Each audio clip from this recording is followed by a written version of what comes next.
Ce qui se passe à Mayotte est très grave et c'est peut-être le début de quelque chose. Enfin, l'histoire le montrera peut-être comme tel. Et ça peut être un laboratoire de ce qui peut se passer demain en France métropolitaine. Ouais. Donc, sur l'immigration. Notamment, c'est surtout pas un sujet à prendre à la légère.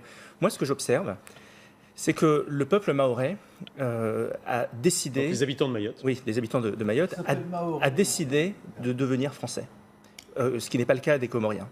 Ils ont fait le choix d'être français. Et quand j'entends des témoignages d'hommes tels que celui que nous venons d'entendre, qui dit « mais nous voulons être français, nous aimons la France », eh bien nous avons un devoir. Nous avons ce devoir depuis le milieu du 19e siècle où Mayotte appartient à la France.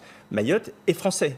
Non seulement nous l'avons assumé, et il nous appartient à nous tous qui sommes républicains ici d'assumer tout ce qui a été fait dans l'histoire de notre pays. Ça, c'est la première chose. Et deuxièmement, respecter la volonté des peuples. Et là, le peuple mahorais de Mayotte veut rester français. Donc nous avons le devoir de considérer Mayotte comme n'importe quel département et de mettre tout ce qu'il faut en place pour protéger nos côtes, pour protéger notre souveraineté et pour jouer le bras de fer avec l'archipel des Comores qui, je le rappelle, lui a refusé d'être français.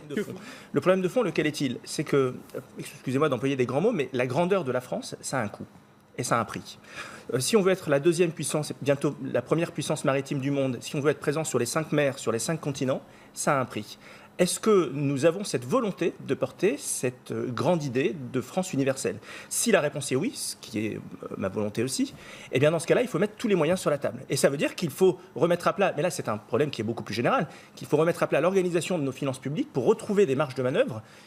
Parce que ce que l'on constate aujourd'hui à Mayotte, la réalité, c'est qu'on le constate dans certains de nos quartiers, on le constate dans nos hôpitaux, on le constate dans nos maisons de retraite, c'est partout.